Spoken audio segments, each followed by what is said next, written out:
Okay, it's Josh again. Now, this opt-in hook is called the reverse hook or the reverse squeeze page.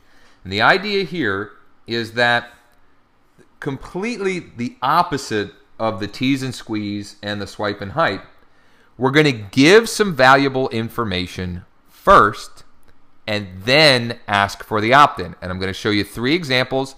Don't worry.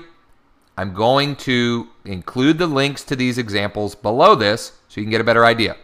Example number 1 says, should you really flip websites instead of real estate? Okay, so this is basically an article about why someone should consider building and flipping websites versus flipping real estate. Okay, so it's got an intro article or intro paragraph, which is actually pretty long. And we probably need to do a better job of breaking this up, but this was working, so we didn't do a whole bunch with it. So we've got an intro article, then we've got 3 benefits. So we're selling them on this idea, and then in the final paragraph, so it's 5 paragraphs, the final paragraph, we're selling them on opting in to watch the video. So how can you take this information today and start to make a difference? Discover the gifts you have we even have misspellings here, to offer, and form a plan that will help you get there so that your voice is heard. If you're ready to get started flipping websites instead of real estate, enter your email address below. So we enter it, and in this case, this was, page not found. Awesome. Love when that happens. In this case, when we were using this one, this is actually inactive right now. When we were using this one, what we were delivering was actually a video sales letter for an affiliate product. It was Lump Sum Profits, a product by a fellow by the name of Ryan Moran. And it was going right to there. Now, here's another example of the reverse squeeze. So this is called the Ultimate Real Estate Marketing Plan for Agents. Now, this one's much prettier. We've put some images and so forth. The ugly ones, just like this, we found work in most cases just as good as the nice ones. Sometimes, like for example, this one, we used images because we also tagged them with keywords and so forth. But basically, what this is it outlines a 4-step plan, 4-step marketing plan.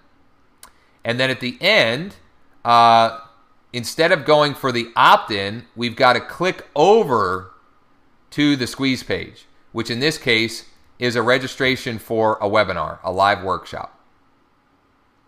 Okay, so that is another example. Again, I'll put the links to all these examples below. And then another one I want to show is it's funny.